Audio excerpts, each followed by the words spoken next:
नमस्कार दोस्तों, स्वागत है आपका उत्तीर्ण क्लासेस से। और आज हम आपको बताने वाले हैं भारत शासन अधिनियम, जो कि हमारे भारतीय संविधान में एक बहुत ही प्रमुख रोल जो है वो अदा किया था। भारत शासन अधिनियम 1935 का, जो कि इसको मील का पत्थर भी कहा जाता है। ठीक है, तो ये जब आया था तो ये बहुत ही बड़ा एक क्या था, नियम और कानून का एक दस्तावेज जो है मतलब इसको लागू किया गया था।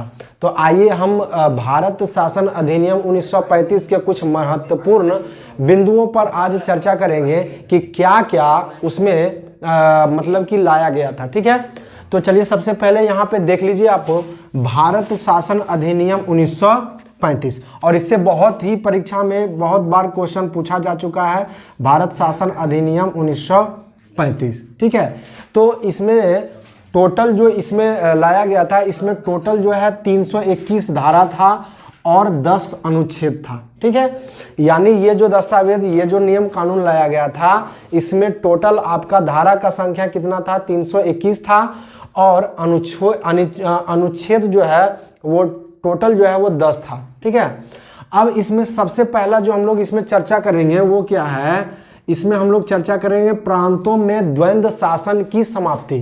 यानी भारत शासन अधिनियम 1935 जब आया तो सबसे पहला जो काम हुआ इसमें, यह क्या किया कि प्रांतों में द्वंद्व शासन की समाप्ति हो गई। ठीक है, यह सबसे प्रमुख और मेन काम हुआ। दूसरा जो है, दूसरा क्या हुआ आप उसको देख लीजिए। यहाँ पे इसमें बोला गया कि केंद्र में द्वंद्व शासन प्रारंभ। यहाँ पे बोल रहा है कि प्रांतों में द्वंद्व शासन की समाप्ति किया और उसके बदले में केंद्र में द्वंद्व शासन का प्रारंभ कर दिया। ठीक है, उसके बाद इसका अगला जो पॉइंट है इसमें क्या है, तो इसमें बोला गया कि सांप्रदायिक प्रतिनिधित्व का विस्तार। यानी भारत शासन अधिनियम 1935 में सांप्रदायिक प्रतिनिधित्व का जो है वो विस्तार किया गया। इसमें किया क्या गया, तो दलित वर्ग जो था, उसके बाद पिछड़ा जाति जो था, महिलाएं और मजदूर वर्ग, इन सभी को जो है वो प्रतिनिधित्व दिया गया। ठीक है, उसके बाद अगला पॉइंट है क्या, लोक सेवा आयोग की स्थापना। यानी भारत शासन अधिनियम 1935 के द्वारा ही, उसी में ही लोक सेवा आयोग की क्या की गई थी, स्थापना, जिसमें कि केंद्र में संघ लोक सेवा आयोग का गठन किया गया और राज्य में राज्य लोक सेवा आयोग का गठन किया गया। ठीक है, उसके बाद क्या है, इसमें और एक बात बोला गया था कि 2 या 2 से अधिक राज्यों के लिए एक ही मतलब आयोग हो सकता है। ये बात इसी में बोला गया था, भारत शासन अधिनियम 1935। फिर इसका एक महत्वपूर्ण बिंदु क्या था, इसमें था कि संघीय न्यायालय का प्रावधान जो है वो भी इसी के अंतर्गत किया गया था। इसके तहत 1937 ईस्वी में संघीय न्यायालय की स्थापना की गई थी। ये बहुत ही VVI है, आप इसको याद रखिएगा, क्वेश्चन पूछ देगा कि संघीय न्यायालय की स्थापना कब हुई, तो वो जो है 1937 ईस्वी में हुआ था। ठीक है, उसके बाद इसमें दूसरा पॉइंट क्या था, इसके प्रथम मुख्य न्यायाधीश जो है वो सर मैरिस ग्वेयर थे।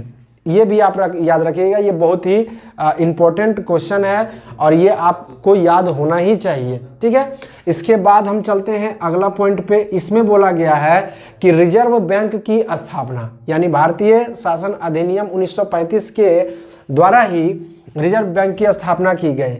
इसका उद्देश्य क्या था करने का, तो इसका उद्देश्य था देश की मुद्रा एवं साख नियंत्रण के उद्देश्य से जो है वो भारतीय रिजर्व बैंक की स्थापना की गई थी। ठीक है, उसके बाद क्या है, भारत शासन अधिनियम इसमें 1935 में एक और महत्वपूर्ण जो बिंदु था वो क्या था, इंग्लैंड में भारत परिषद की समाप्ति। यानी इंग्लैंड में जो भारत परिषद था उसका समाप्ति कर दिया गया इसी के द्वारा। उसके बाद क्या है, 11 राज्यों में से 6 राज्यों में द्वंद्व शासन का प्रारंभ। देखिए 11 राज्य था, उसमें से 6 राज्यों में द्वंद्व शासन प्रारंभ किया गया, जिसमें से कि पहला राज्य था बंगाल, दूसरा बंबई, तीसरा मद्रास, बिहार, उसके बाद संयुक्त प्रांत जो था, और एक था आपका असम। इन सब राज्यों में द्वैध शासन को प्रारंभ किया गया। और सबसे आखिरी में जो है आपका वो है अखिल भारतीय संघ की स्थापना भी जो है वो भारत शासन अधिनियम 1935 के माध्यम से ही किया गया था। तो ये आपके महत्वपूर्ण बिंदु थे भारत शासन अधिनियम से संबंधित। और अगर ये वीडियो आपको अच्छा लगा तो अपने दोस्तों तक इसको शेयर कर दीजिएगा। और इसी तरह के मज़ेदार वीडियो देखने के लिए आप हमारे चैनल को सब्सक्राइब कर लीजिए। मिलते हैं अगले वीडियो में, तब तक के लिए नमस्कार, जय हिंद।